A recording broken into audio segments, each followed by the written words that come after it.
medicines what the doctor written, and it give reminders also. And if we have any doubt about our medicines, it will give clear information about that and which time we want to use this medicine. So this college help us and educate people and who are losing their memory. It will be very helpful.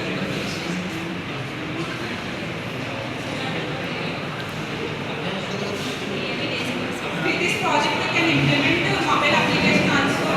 If mobile application is there, we can get easily information.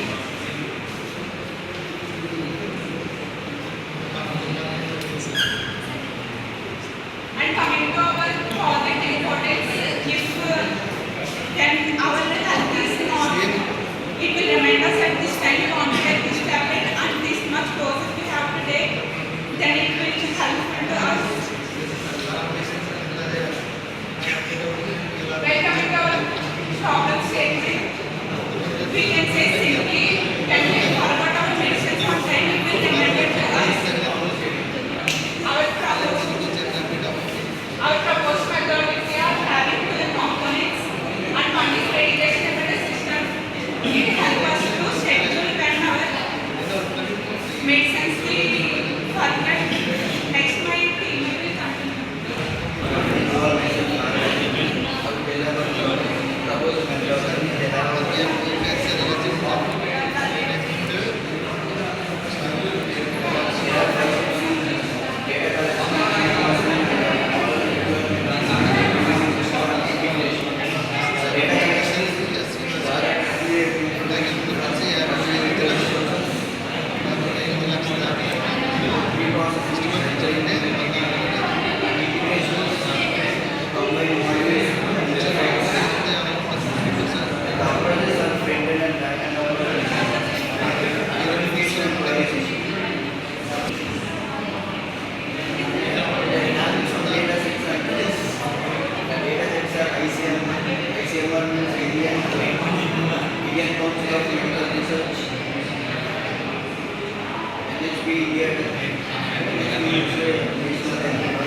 by